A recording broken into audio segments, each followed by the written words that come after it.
नमस्कार। रउआ देख रहल बानी नारायणी न्यूज। रउआ साथे हम बानी संदीप त्रिपाठी। नगर परिषद में विकास के नाम पर लूट आ भ्रष्टाचार के मामला अब खुलेआम सड़क पर आ गइल बा। मजबूर होके आम जनता भी भ्रष्टाचार के खिलाफ एकजुट हो रहल बा। सभापति कलावती देवी आ उपसभापति मोहम्मद अलाउद्दीन विरोधी लोग द्वारा विकास में बाधक होके के आरोप के बेबुनियाद आ निराधार बतौले।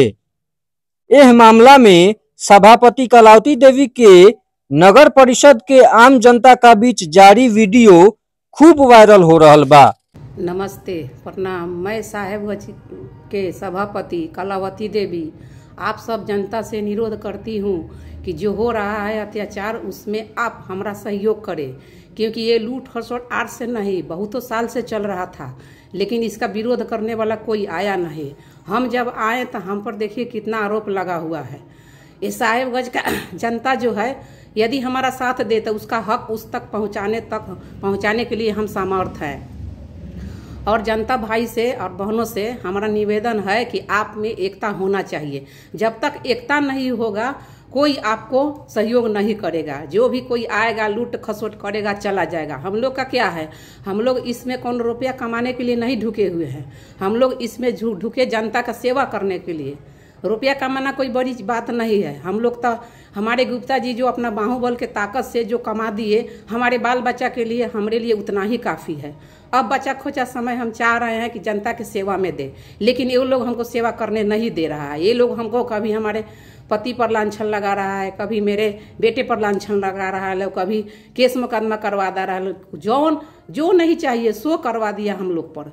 क्या नहीं करवाया वो लोग, क्या नहीं करवाया, क्या क्या हम आपको बताएं। कितना हम मीडिया में भेजे, कितना व्हाट्सएप में गंदा गंदा गाली आया है मेरे मोरे सास का, ससुर का। जिस गुप्ता जी का कोई बेटी नहीं है, ना गुप्ता जी का कोई बहू है, उस गुप्ता जी के बेटी बहू के विषय में गंदा गंदा गाली हम कहाँ कहाँ जाए, किस किस से कहें। इसलिए सभी जनता से मेरा अनुरोध है कि आप मेरा एकता जुटाइए और मेरा सहयोग कीजिए। और सहयोग कीजिएगा तो आप थोड़ा सा कष्ट सहिएगा तो आप जीवन भर सुख ही सुख पाइएगा। आपका कोई दुख नहीं होगा, आपको हमेशा सुख ही सुख होगा।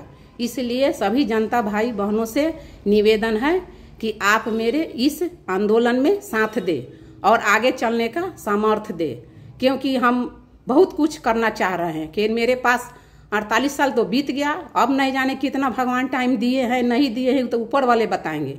क्योंकि इतना हम जरूर जानते हैं, पर डे इस चीज़ को हम जानते हैं कि हम खाली हाथ आए हैं और खाली हाथ ही जाना है।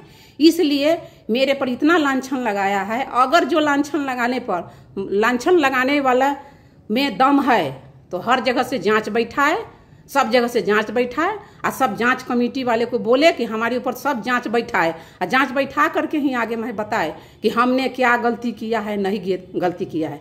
किसी के मुख से बोलने से कोई दोषी नहीं ठहराता है। जब तक जांच कमेटी नहीं बैठाइएगा, जांच नहीं होगा, सबूत सामने नहीं आएगा, तब तक इसमें कोई किसी को गलत नहीं बोल सकता। लूट खसोट के रोकने के लिए ही ये सारा विधि विधान रचा गया है। अब इसको हम आगे बढ़ाना चाह रहे हैं। मेरे पति हैं, वो बेचारे क्या करे, वो तो सीधा साधा है। सीधा साधा के कारण ही उनको लोग इतना फंसा दिया। यदि उतना चतुर रहते, चालाक रहते, तेज रहते तो उनको कोई नहीं फंसाता। इसलिए सब जनता से अनुरोध है और आगे हम क्या कहें, आप लोग खुद ही समझदार है। इस चीज़ को तह तक जाइए, मंथन कीजिए और समझिए और कृपया इस चीज़ में हमको साथ दीजिए। राधे राधे। जय श्री राम, जय भारत माता की। रउआ सभे नारायणी न्यूज के लाइक करी, सब्सक्राइब करी।